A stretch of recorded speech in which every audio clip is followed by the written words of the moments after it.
अच्छी बात ये है कि किसी और कंट्री जाने की ज़रूरत नहीं है, बैंक बैलेंस बिल्कुल भी नहीं है, वो यहाँ पे अप्लाई करने से पहले ज़रूर सोचें क्योंकि बट वो जो है पैसे वो आपके लिविंग एक्सपेंस में यूज़ होंगे। नहीं यहाँ की जो यूनिवर्सिटीज़ हैं वहाँ अप्लाई कैसे करना होता है। अगर आप लोग भी यूरोप ट्रैवल करना चाहते हैं with low CGPA but high visa acceptance rate तो रोमानिया एक ऑप्शन है आप लोगों के लिए अभी भी। आज से कुछ साल पहले बहुत सारे लोग पाकिस्तान से मूव करके रोमानिया आए थे और अब वो वेल सेटल्ड हैं। बिजनेस स्टार्टअप्स किए उन्होंने, स्टडी वीज़ा पे आए, फिर वर्क वीज़ा में कन्वर्ट हुए और नेशनैलिटी वहाँ की ली और वहीं पे ही अब सेटल्ड है। लेकिन उसके बाद जो ट्रेंड है वो शिफ्ट हो गया था यूके, ऑस्ट्रेलिया, यूएसए जैसे कंट्रीज़ में और रोमानिया जैसे कंट्रीज़ जो हैं वो पीछे रह गए। But now the situation as we all can see is worse day by day to move from Pakistan to the abroad like USA, UK, Australia क्योंकि बहुत सारे अपॉइंटमेंट्स के इश्यूज़ हैं, वीज़ा के इश्यूज़ हैं, वीज़ा एक्सेप्टेंस कम है। तो बहुत सारे इस तरह के प्रॉब्लम्स को देखने के बाद स्टूडेंट्स जो हैं वो यूरोपियन कंट्रीज़ को टारगेट करते हैं। तो रोमानिया ऐसा कंट्री है जो लो प्रोफाइल वाले स्टूडेंट्स या एवरेज प्रोफाइल वाले स्टूडेंट्स जिनकी सीजीपीए कम है और उनका बजट कम है, वो अप्लाई कर सकते हैं रोमानिया में। रोमानिया की अच्छी चीज़ ये है कि जनवरी 1 2025 से ये दोबारा से यूरोप कंट्री का पार्ट बन गया है। अगर आप रोमानिया में आते हैं तो आप यूरोप के बाकी कंट्रीज़ में भी ट्रैवल कर सकते हैं, एक्सप्लोर कर सकते हैं, इवन वहाँ पे काम भी कर सकते हैं अगर आपको जॉब ऑफ़र मिलती है वहाँ से और एक्सेप्टेंस आती है। अगर मैं ये रोमानिया की यूनिवर्सिटीज़ की बात करूँ तो रोमानिया में जो कैपिटल है बुशर्ट उसकी यूनिवर्सिटी है, यूनिवर्सिटी ऑफ बुशर्स्ट उसमें आपको बहुत सारे स्कॉलरशिप्स मिलते हैं। अगर आप यूरोप में आना चाहते हैं तो रोमानिया की यूनिवर्सिटीज़ बेस्ट ऑप्शन है आपके लिए। आप वहाँ पे एडमिशन सिक्योर करें।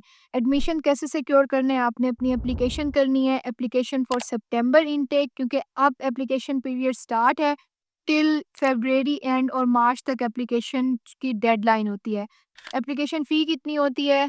From 50 to 150 euros university to university depend करती है। आपने यहाँ की जो यूनिवर्सिटीज़ हैं वहाँ अप्लाई कैसे करना होता है, आपने डायरेक्टली यूनिवर्सिटीज़ में अप्लाई करना है। स्क्रीन पे आप यूनिवर्सिटीज़ के नेम्स दे सकते हैं। इन यूनिवर्सिटीज़ में आपने डायरेक्टली अप्लाई करना होता है, इनकी एप्लीकेशन फ़ी भी डिफरेंट होती है।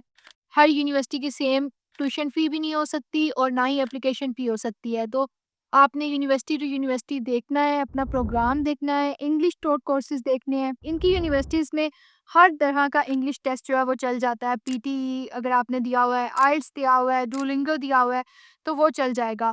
कुछ यूनिवर्सिटीज़ ऐसी हैं जिसमें आप प्रोफिशिएंसी लेटर के साथ भी अप्लाई कर सकते हो। फिर रोमानिया में आपको स्कॉलरशिप की अपॉर्च्युनिटीज़ भी मिल जाती हैं। अगर नहीं मिलती तो यूनिवर्सिटीज़ फ़ी भी इतनी ज़्यादा नहीं होती like from 1000 euros to 5000 euros university to university vary करते हैं। रियलिटीज़ की मैं बात करूँ तो वो स्टूडेंट्स जो फैमिली बैकग्राउंड जिनका इतना सेटल्ड नहीं है, जिनका बैंक बैलेंस बिल्कुल भी नहीं है, वो यहाँ पे अप्लाई करने से पहले ज़रूर सोचें क्योंकि यहाँ पे यूनिवर्सिटी की फ़ी जो है अगर आपकी 3000 यूरोज़ भी है वो आपने पे करनी है क्योंकि 20 आवर्स पर वीक आपको काम अलाउ होता है जो इसमें काम करने के बाद मंथली आप 400 टू 700 यूरोज़ या बहुत ही अच्छा 800 यूरोज़ तक बना सकते हैं। बट वो जो है पैसे वो आपके लिविंग एक्सपेंस में यूज़ होंगे। लिविंग एक्सपेंस तो आपका मैनेज हो जाएगा क्योंकि वेज रेट जो है वो 5 यूरोज़ से लेके 6 यूरोज़, 8 यूरोज़ तक होती है, इससे ज़्यादा नहीं होती। 8 is in like in some cases. Living expense तो आप पूरा कर सकते हैं, लेकिन अगर आपको कभी ज़रूरत पड़ी ट्यूशन फ़ी पे करने के लिए, तो आपकी फैमिली आपको स्पॉन्सर कर सके।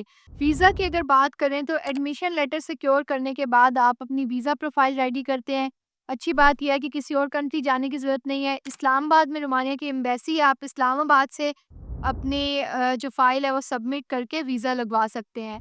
वीज़ा के लिए आपके कौन-कौन से डॉक्यूमेंट्स रिक्वायर्ड हैं? आपका valid passport with valid photographs जो उनकी रिक्वायरमेंट होंगी कि किस साइज़ के अकॉर्डिंग, किस बैकग्राउंड के अकॉर्डिंग उनको चाहिए, मोस्टली व्हाइट बैकग्राउंड के साथ चाहिए होते हैं। फिर यूनिवर्सिटीज़ का एक्सेप्टेंस लेटर और पाकिस्तानी यूनिवर्सिटीज़ का जो एकेडमिक रिकॉर्ड्स हैं। आपके जो पाकिस्तानी एकेडमिक्स रिकॉर्ड्स हैं लाइक ट्रांसक्रिप्ट ऑफ रिकॉर्ड्स उनको आप ऑब्स्टाइल करवा लें क्योंकि आज कल जो है वो डॉक्यूमेंट्स जो है वो ऑब्स्टाइल ही चलते हैं, मोफ़ा से ये होते हैं, तो आप ये करवा के रख लें ताकि आप वीज़ा के टाइम पे आपको कोई हर्डल ना आए। जिस तरह मैं यहाँ पे आकर अपनी स्टडीज़ कंटिन्यू कर रही हूँ, आप लोग रोमानिया जाके अपनी स्टडीज़ कंटिन्यू कर सकते हैं और अपने नेम का लॉक लगा सकते हैं क्योंकि यूरोपियन कंट्रीज़ में ये काफ़ी ट्रेंड है कि ब्रिज में इस तरह के लॉक्स लगाते हैं स्टूडेंट्स अपने नेम्स का, कपल्स अपने नेम्स का।